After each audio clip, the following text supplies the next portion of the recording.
আসসালামু আলাইকুম, কেমন আছেন? আশা করি সবাই অনেক অনেক ভালো আছেন।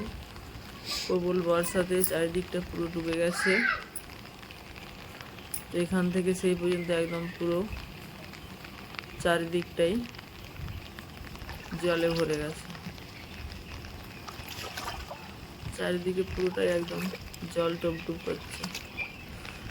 তো যতই জল হোক এখান থেকে ওখানে যেতে হবে। হাঁসের বাচ্চাগুলোকে আজকে ঠিকঠাক করে গুছিয়ে রাখতে হবে, ঠান্ডা লেগে যাবে নাহলে। হাঁসের বাচ্চাগুলোকে গুছিয়ে তোলার জন্য যাচ্ছি। এদিকে পুরোটা জমির সঙ্গে পুকুরের সঙ্গে মিশে গেছে, সেই জন্য মাছ না বেরিয়ে যায় এগুলো জাল দিয়ে ঘেরা হয়েছে। এদিকে হাঁস বাচ্চা মুরগি বাচ্চাগুলো রাখা আছে। এই যে ট্রেগুলো নিয়ে আসা হয়েছে, ট্রের মধ্যে করে তুলে তুলে রাখা হবে। ছোটো বাচ্চাগুলো মুরগি বাচ্চাগুলোকে কার্টুনের বাক্সের মধ্যে তুলে দেওয়া হচ্ছে। গরমে থাকবে, গরমে রাখলে পারে বাচ্চাগুলো সুস্থ থাকবে। সারাদিন ঠান্ডাতে ছিল, রাতে যদি আবার ঠান্ডা রাখা যায় তাহলে বাচ্চাগুলো অসুখ হয়ে যাবে। বাচ্চাগুলো তো মুরগি বাচ্চাগুলো তুলে দেওয়া হয়েছে, এখানে হাঁস বাচ্চাগুলোকে আবার ট্রের মধ্যে তুলে দিচ্ছি। এটা পেপার বিছানো হয়েছে, ট্রে দিয়ে বাচ্চাগুলোকে তুলে 3টে ট্রের মধ্যে ভাগ করে তুলে রাখবো। এক জায়গায় রাখলে আবার চাপাচাপিতে মরে যেতে পারে। বাচ্চাগুলো গরমে রাখার ব্যবস্থা করা হচ্ছে যাতে ঠান্ডা না লেগে যায়।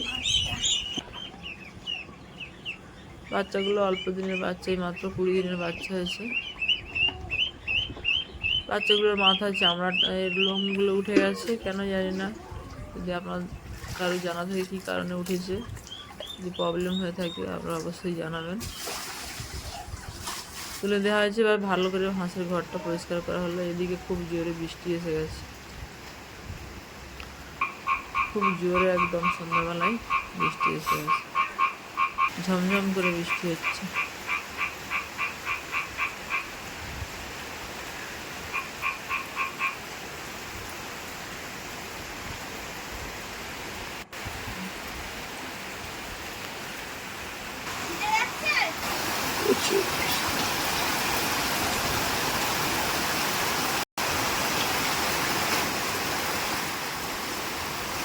তো আজকের ভিডিওটা এখানে শেষ করছি, আবার দেখা হবে নতুন একটা ভিডিওতে। বয়সে আপনারা সকলে সুস্থ থাকবে, সাবধান থাকবেন।